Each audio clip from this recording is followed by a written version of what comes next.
I got in and I wanted to believe it, but I honestly started to realize that most of that was just sort of wishful thinking. Right. So at best, it's either greenwashing, or I say, like, at best, it's green wishing, right? Because it's wishful thinking that doesn't seem to be matched by the reality, right? So that's the ESG integration. That's the process enhancement across everything. Thank you. Could you give us more, description on what you experienced in BlackRock, and also why you left? Because you have made a critical debate on why ESG investment is not that meaningful or harmful, in previous interviews. In large part, we're doing two things, right? We're doing ESG integration, and then we're doing ESG products. So ESG integration is a process enhancement. So BlackRock today has $9.5 trillion. It doesn't mean any new funds or anything. It's really just saying, with all that we're already doing, how can we incorporate ESG? Now, of course, because of how the law operates, and especially in North America, but everywhere, the concept of fiduciary duty is important, right? It's a critical legal concept that underlies capitalism, and sort of deals with the principal agent problem of entrusting your money to others. And so fiduciary duty is an important part of it. So within that, it's important when people say ESG data is good for investing. You have to say that in a sense, because otherwise you couldn't do ESG integration into all these existing processes if it was going to lose money, right? By definition, you usually wouldn't use it then. And so the story had come that ESG integration is this amazing sort of thing where you can, ESG data is so good for returns that you can start incorporating it, and it will improve your returns. Generally speaking, I found that ESG was far less useful to most investment strategies than people were claiming. And on the private side, you had a few areas like real assets where they have long-term private strategies and that they think about ESG. They were already thinking about it. Then you had most strategies, too short-term, or they're fixed income and other things where ESG matters less and less. And so I'd come up with almost a schematic across 8 vectors, say, like, here's how, because people just don't take ESG data and they'd apply it everywhere equally, which works if you don't really understand how the investment process works, because they're going to look at different things. So I come up with a schematic of, like, it matters more or less depending on, what's your time horizon. That's one of the most important. If it's too short term, they don't care. They care as people, but they're holding it for 3 months, right, or 6 months. So it's not long enough for them to care about climate risks or this or that.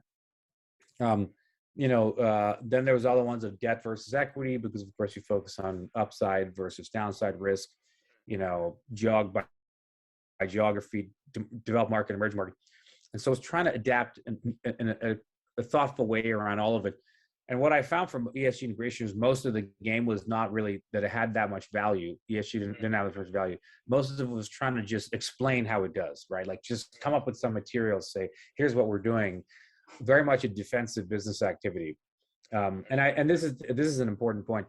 I don't think BlackRock is the worst one at it, actually. I think BlackRock is average or above average, probably. The issue is that the entire industry doesn't seem to work, right? Like, what I realized and what worried me was, I said, if I can't make this work at BlackRock as well as people are saying publicly, there's no way it works anywhere else better. Because I felt like I had some experience. I knew what it was doing. We had great resources, right? We had access to people I could bring in, a professor from Cornell who's doing data work for us. We had the tools, and then we had the biggest firm in capitalism, right? And then I'm like, this doesn't seem to work. So it doesn't work here. There's not going to work anywhere else. And then there's a separate area of ESG products, right? The ESG products are, so if the process, ESG integration is $9.5 trillion or everything, the products are a new subcategory that are, a few $100 billion, but are increasing very, very fast, and they generally have higher fees.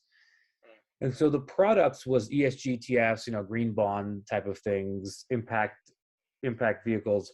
And what I worried about there was that most of the products have no impact. Like, the biggest category of products we were selling were ESG ETFs. Now, my sense was that everyone buying it, which was usually younger millennials, right, who felt, more compelled to say, I need to buy the green version because they know that they're young enough to pay the consequences of inaction on climate change. They were, they're buying these products that they had real world impact.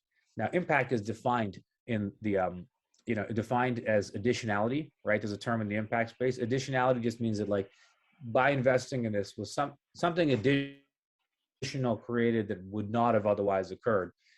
And the average ESG ETF was just, you create a new ETF, you just grab a bunch of the trillions of shares traded in public markets and you put them in a new basket.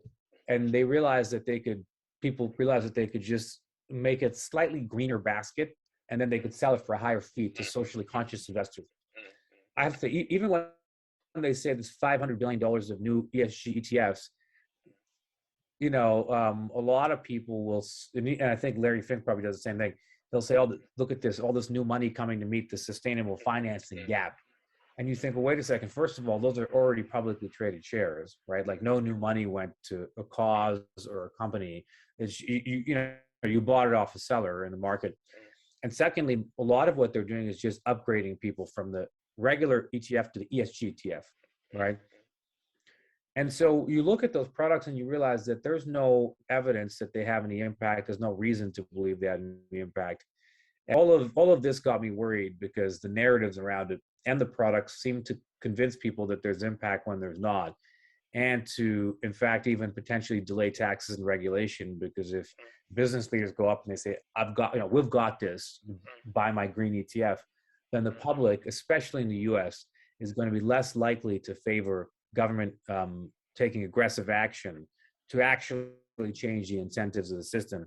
And so as I wrote in the long paper, it's only really when COVID-19 hit and I just left BlackRock and I started working on a study with the university here, I realized that that's when I realized that I wanted to make a public argument about it, because I realized that it wasn't just not helpful, right? And the analogy I use is wheatgrass. I don't know if that analogy makes sense in Japan, but it's, it's like giving wheatgrass to a cancer patient, wheatgrass juice. There's no reason to believe it's going to help stop the spread of cancer. But if it's very well marketed, people will buy wheatgrass as like a health, nutritional thing because it sounds nice. But maybe it's wishful thinking, and who knows, maybe it does something, something is better than nothing, which is the claim that's always made, that even if it's not perfect, it's better than nothing. But that's when I realized, I looked and I said, no, this is actually worse than nothing, because it seems to be misleading people into believing that you don't need government to take an aggressive role to regulate things, right? And so last point on this, the example I also think about is like, it seems like the sustainable investing space, people believe that engagement and divestment are the only options, right? And says, oh, you divest the shares. Okay, if that doesn't work, then you hold the shares and you engage them. That's what, engine number one versus ExxonMobil and all these things. I think it's ridiculous. It's only a distorted view of economics, or those are the only two options. The other option is obviously regulation. And I think back to things like smoking, right? In the 50s, when we realized that smoking causes cancer, even in Japan, a lot of people still smoke, but a young child can't go and buy cigarettes and start smoking with their 5-year-old friends, right? Like, there's some levels of restrictions to keep the public safe. And those had to come from government regulation, right? You couldn't have, people, like, imagine engine number one buying the shares of a tobacco company, and they one by one fight proxy fights to ask them to voluntarily be less responsible. It doesn't really work. And it seems like since the 1980s, there's an economic consensus that, that markets will solve problems on their own. It led us into the financial crisis 13 years ago. It seems to be leading us into a climate crisis. I left, and then sometime after realized that actually this needs to be subject to a public debate. Government is not doing anything, so we're going to have to step in with our green products. That's actually what Larry writes in his 2018 letter, January 2018. This is right when I started. His line was fascinating. He said that, and I kind of believed it at the time because I just started. He said, "Oh, government's failing, so we need to step in. The private sector needs to step in." Then I actually spent time working there, and I realized what we were doing had no impact unless government changes incentives.